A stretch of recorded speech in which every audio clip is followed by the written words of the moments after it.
Rolling. Go. 5, 4, 3, 2, 1, go. Okay, magandang hapon po. Yes, magandang umaga pala sa inyong lahat. This is Zaria Kamid. Nandito po tayo ngayon sa POLO Riyadh office at makakasama po natin si Labat NASSER MUSTAFA para bigyan po ng linaw yung pinag-uusapan kahapon pa ng mga OFW, yung cash assistance na para sa mga OFW ayon sa DOLE. So, ngayon kasama po natin dito si Labat. Magandang umaga po sila Labat.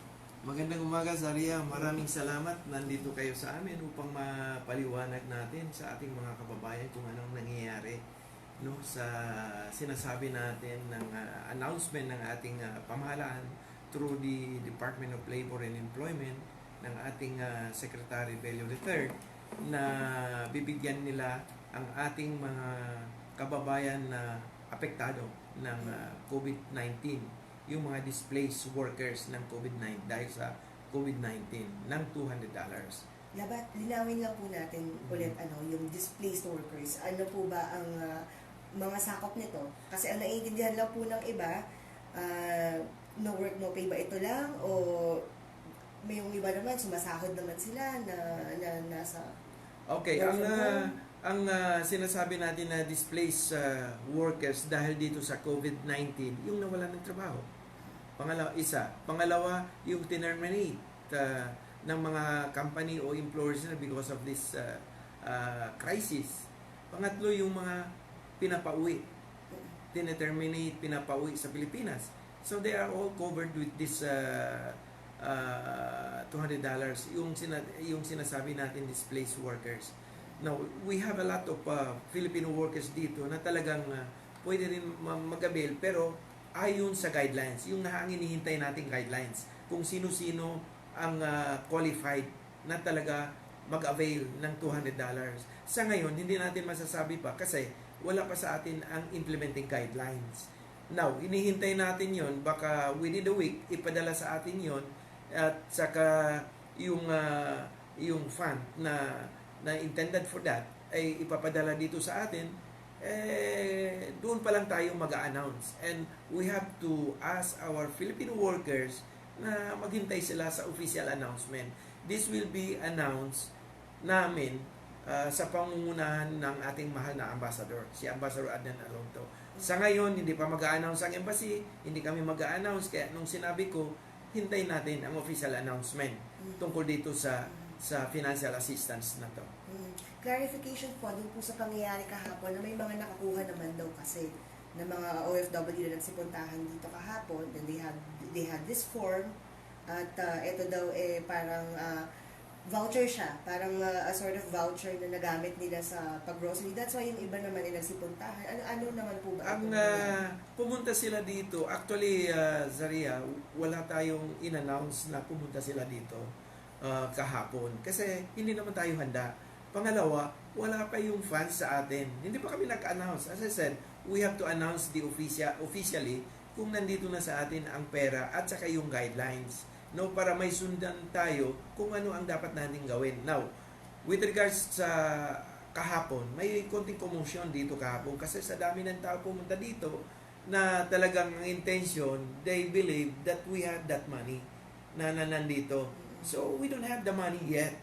Unang-una, pinoprocess pa siguro sa Manila yung pera na yon. Pangalawa, ang problema natin, yung mga bangko natin dito ay close because of this crisis. So, paano natin matatanggap yon? Kaya, palaging inuulit-ulit ko, maghintay sa official announcement. So, nandito na sila. Nung nandito na sila, kinausap namin. Kaya, ako ay natatakot kahapon, baka masita sila. Ang dami nila sa labas. Tapos, nagkaroon, wala na sa kanila yung social distancing. Talagang nagkumpul-kumpul sila ganun.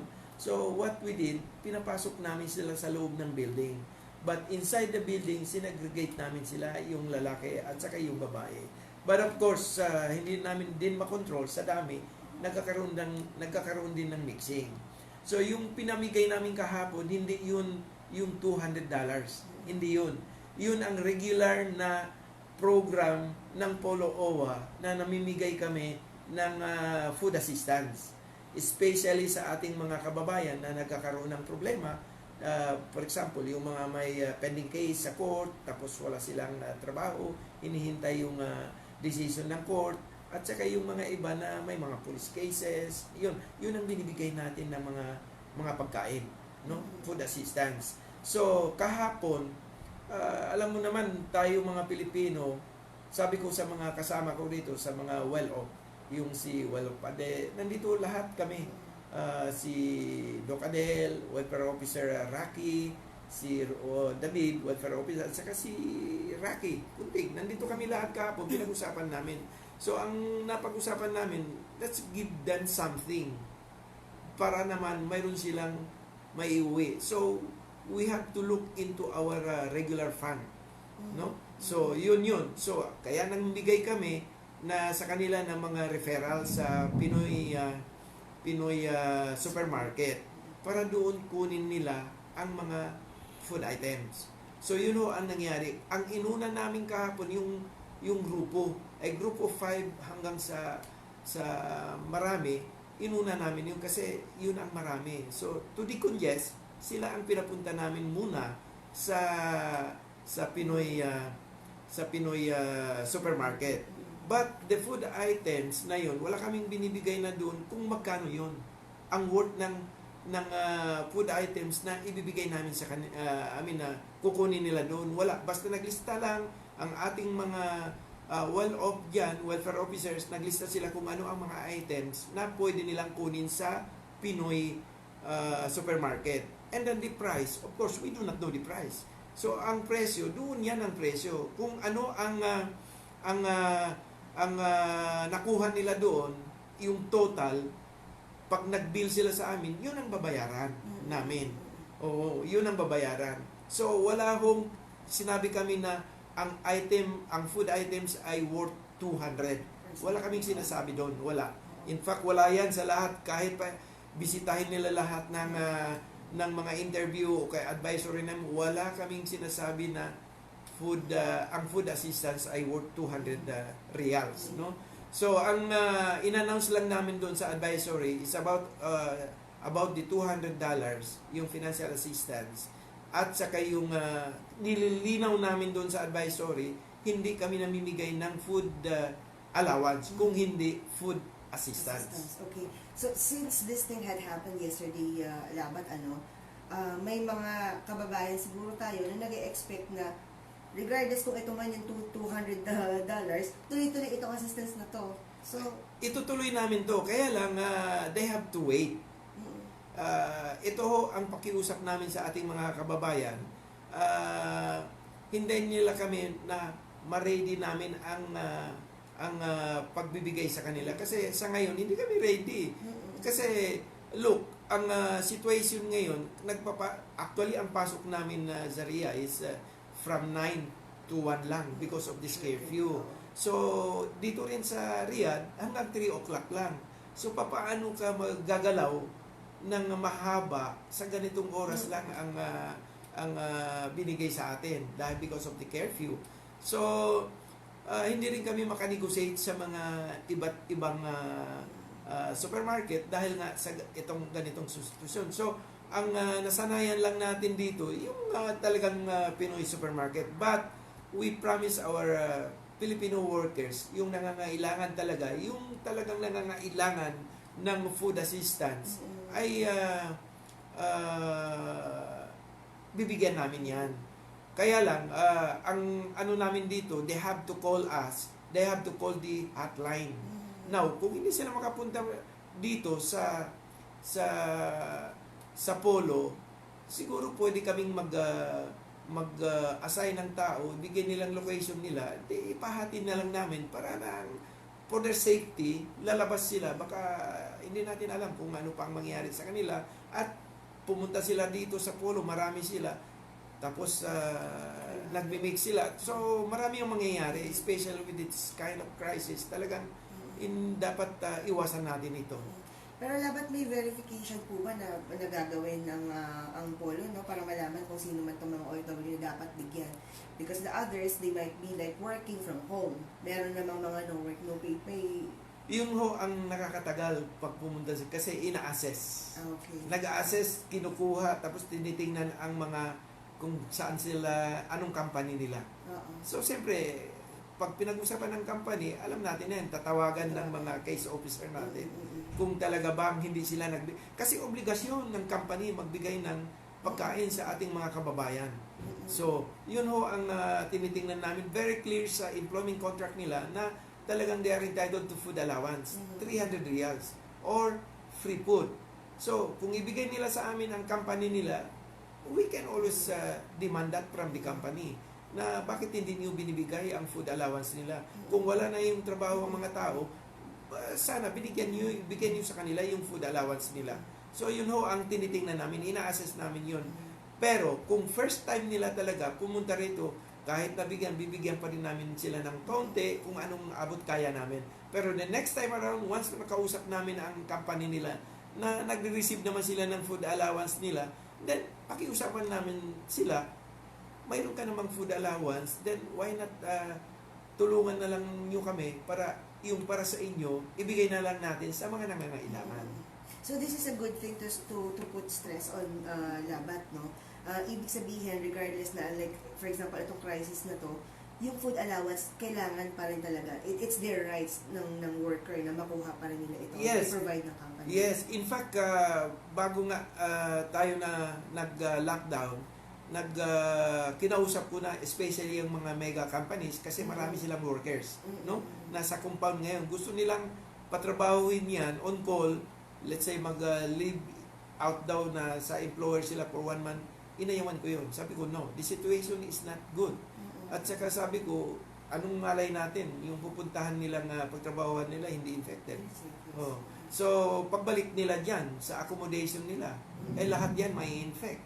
So, they better stay sa accommodation nila. Pero sabi ng Kwan, since this is force majeure, then we are not supposed to oblige to pay for their salary. Nasa accommodation, naiintindihan natin yun. Hindi naman gustuhan natin yun, hindi kagustuhan ng company na magkakaroon ng ganito. But ang sabi ko sa kanila, 3 bagay. Sabi ko, first, you have to give them the food allowance or give them the free food. Pangalawa, you should give them a very sufficient accommodation.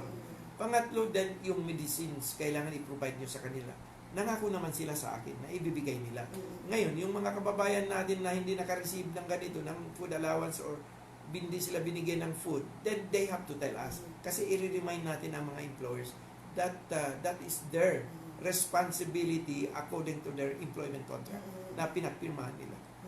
So, ito pong kahapon na na-receive nila na meron silang form at meron silang ito po ba hindi na muna pansamantalang ititigil ba ito? Hindi na ito may claim ng mga OFW? Kasi like we have seen a while ago, marami pa rin ng mga napupuntahan hanggang ngayon.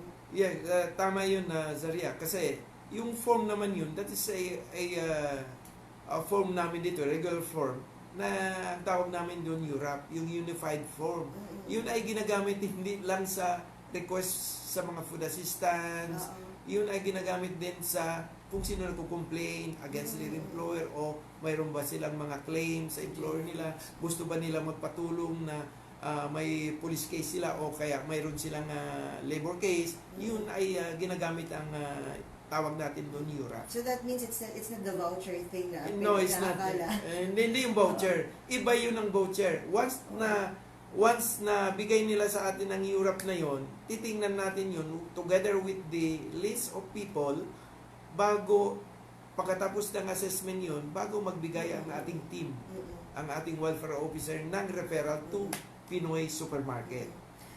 Labat, kukumustahin naman natin ngayon yung mga, kasi meron tayong mga list of like the OFWs na supposed babalik or for exit na bago pa nagkaroon ito. At sa ngayon, ang Saudi government is nabigay ulit na naman sila ng extension ng ban, di ba? Ng mga flights.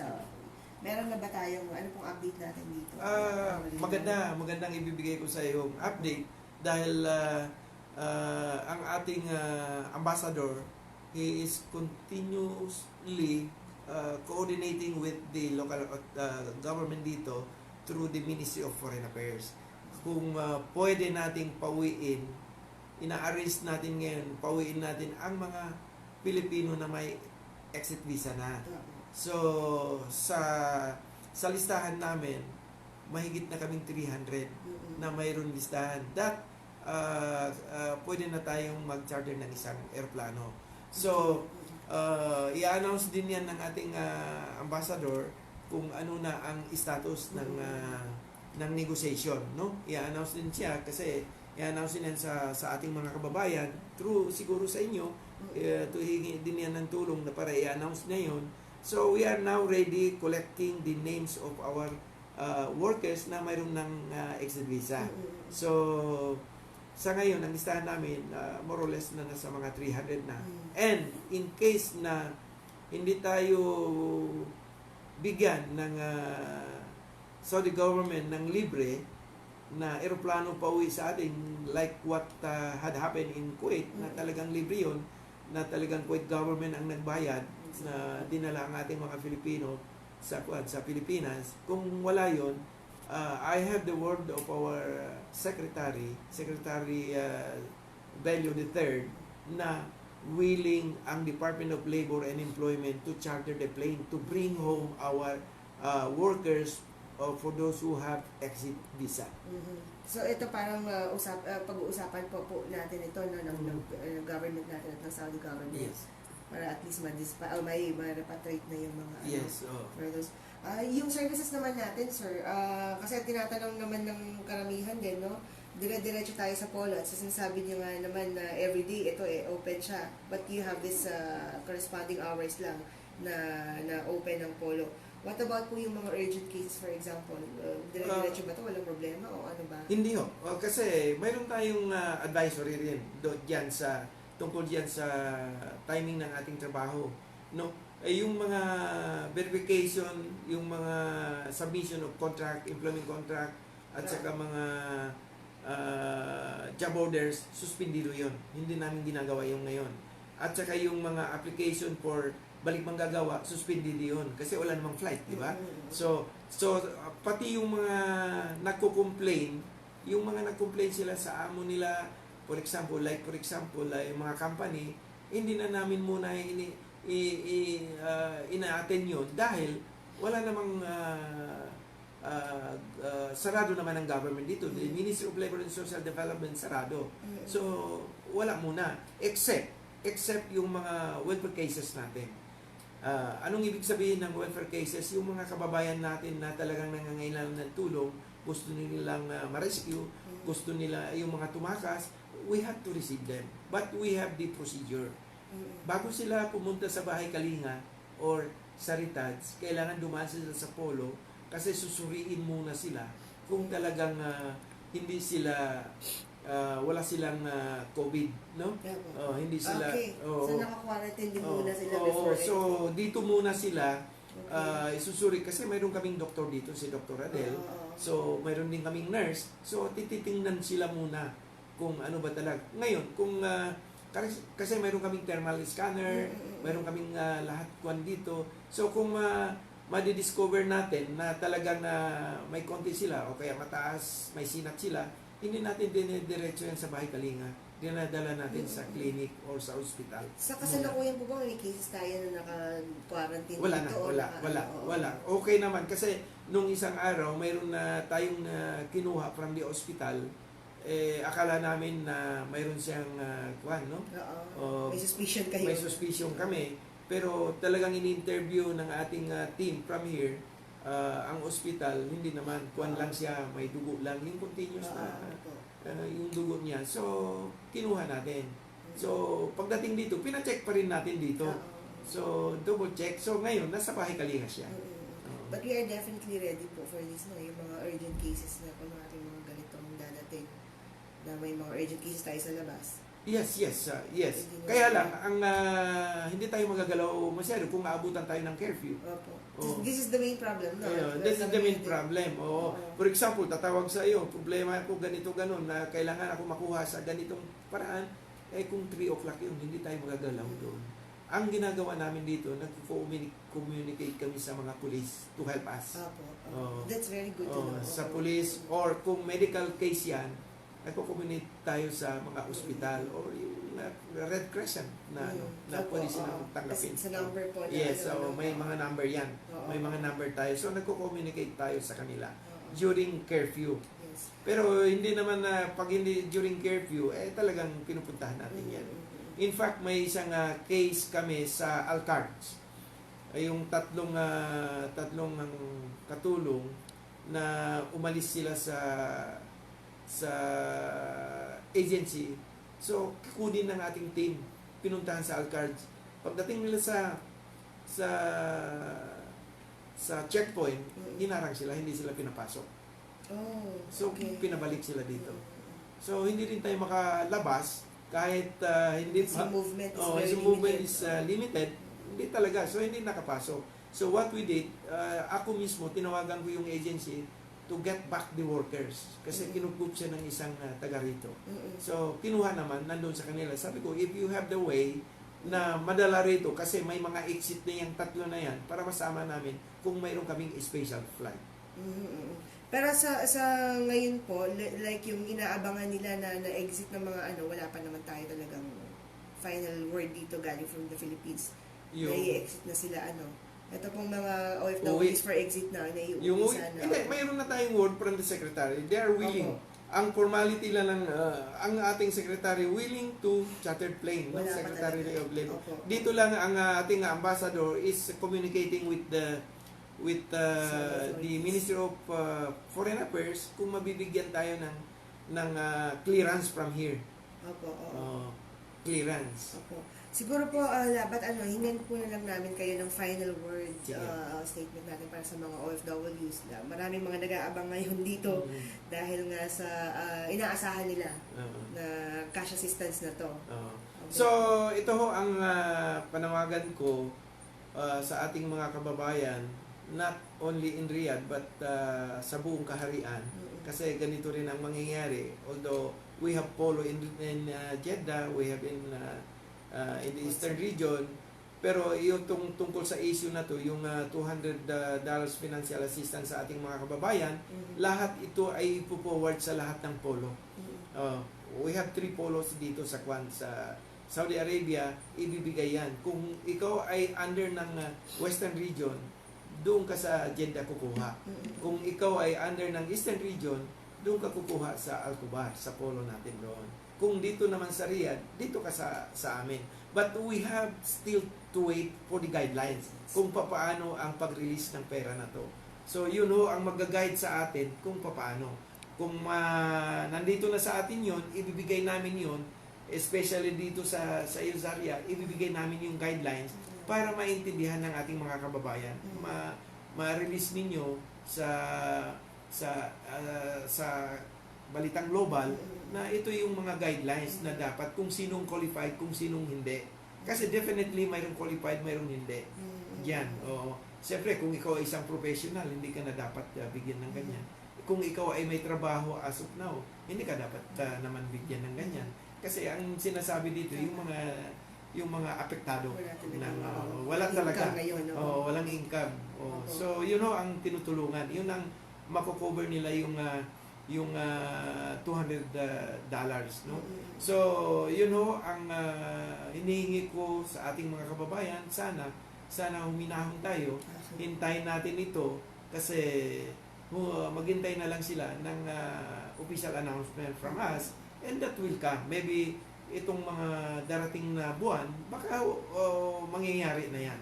Pero as of now, sinasabi ko sa ating mga kababayan, wala pa sa atin. Pati yung guidelines, wala pa yung official guidelines na na-receive natin. So, yung mga humihingi naman ng food assistance, we are here to really na talagang we continue our efforts na talagang matulungan ang mga talagang nangangailangan ng food assistance. But we have a limited funds. Ang funds natin, ginagamit natin dito ay ang regular fund. Hindi ito yung fund galing sa Philippines na hey, ito yung ibibigay niyo sa mga tao ng food assistance. No, wala. Wala pa yun. Dapat this is what they're expecting kasi like it must be a program ng POLO itself, ng POLO na itong mga taong ito mabigyan din ng cash assistance apart from the 200 that's No, promised? wala tayong ganun. Wala tayong ganun kasi Yes, yes. ang pera naman natin, Zaria, ang pera natin dito sa POLO, pera ng gobyerno, galing sa Pilipinas. Yes, yes. So kung hindi ka papadala ng pera para sa ganito, kasi regulated yun eh. Kung ang pera, ito para dito, para doon siya. Hindi mo pwedeng gamitin yun sa iba. So yun. So mayroon kaming regular fund para sa food assistance yun. Yun ang ginagamit namin ngayon sa ating mga kababayan. Kaya pagsalusaluhan natin yun, maliit lang yun. Kaya talagang kung sino lang talaga ang nangangailangan, yun dapat ang pagtulong-tulungan natin. Yun ho ang panawagan ko sa ating mga kababayan. Or maybe some preventive measures din na gusto niyong sabihin sa mga kababayan natin, Labat, dahil para mukhang may mga nakakalimot, like the social distancing, staying at home, and Oh, okay, dito sa Saudi Arabia, hindi lang dito. Worldwide to. Talagang pinatutubad natin ang social distancing. Kasi napansin natin, yung mga kababayan natin pumunta dito, talagang nawala yung ganon. So, pinaalalahanan natin sila, not only yung mga tao pumunta rito, even in other places, talagang iwasan nila yung ganong sitwasyon. Kasi, hindi lang sa protection natin, ngunit we have to follow the regulation ng bansa na to. Kasi pag lumabag tayo, baka magkaroon tayo ng problema, no? Magkaroon tayo ng problema. So, ang pinakamaganda dito talaga, we have to stay home kung wala naman tayong gagawin sa labas. Sa bahay na lang tayo. Let's quarantine ourselves para hindi tayo maapektuhan ng virus na to. This is a not good one, no? Itong virus na to, ang dami na nakikita natin sa mga news, no? Talagang hindi maganda. Marami nang naapektuhan. Dito sa Saudi Arabia, especially in Riyadh, nag-i-increase tayo dito. So, hopefully, na talagang ang ating mga kababayan dito ay hindi ma-infect. So, by doing that, hindi tayo ma-infect, we have to stay safe at saka we have to stay home. Makinig sa advisory. Okay. So, yun ho ang pakiusap ko sa ating mga kababayan. Pangalawa, gusto kong humingi ng paumanhin sa kanila na kung ano man ang nangyayari dito sa POLO kahapon at sa ngayon ay hindi ho yung kagustuhan namin at hindi kontrolado namin yon. So humingi ako ng kung mayroon mang sa amin ay nagkamali, humingi ako ng paumanhin sa kanila, paunawa sa kanila. Okay, maraming salamat Thank you so much. sa oras po natin. At sana ma-resolve po din sa mga kababayan natin, maintindihan na nila kung ano itong paglilinaw na ibinigay natin. Salamat sa pagkakataon na to. Salamat sa inyong panahon. Nandito kayo sa amin upang humingi ng short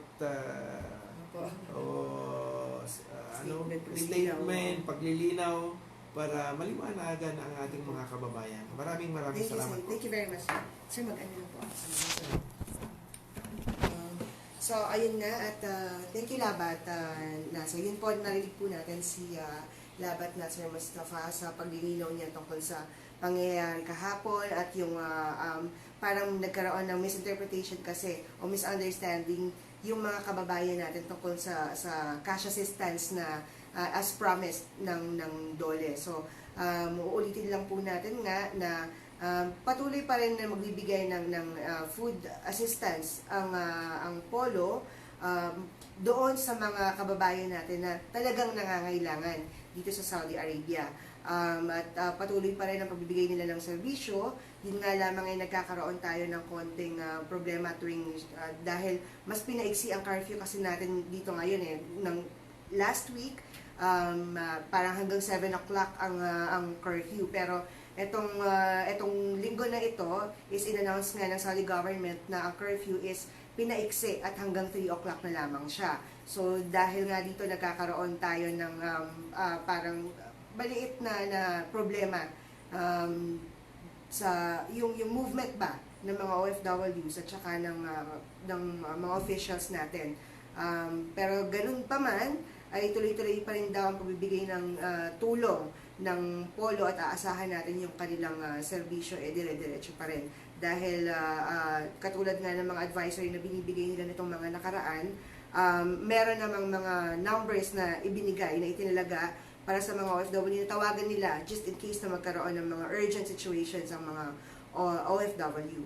So, tungkol naman doon sa mga OFW na meron na silang for exit, nilinaw nga ni Labat kanina na ang ating ambassador, ang ating buting ambassador ng Saudi Arabia is nagkakaroon siya ng meron siyang conversation with the Saudi government at nakikipag-ugnayan din naman sila sa ating pamahalaan sa Pilipinas para matugunan at mabigyan ng agarang solusyon yung pag-exit ng mga kababayan natin. Meron na sila 300 labat, 300 po 300 na for kababayan natin for exit. So, I think that will be all for today. At maraming salamat po sa inyong pag-aantabay sa amin at pananood. This is Zaria Kamid for TFC News. Maraming salamat. Thank you, Labat. Salamat po. Opo. Sana malinaw na lahat itong thank you very much po. Sige. Po, ang dami tanong daw po. Ang dami, sigurado yun. Opo, kasi You can stop now.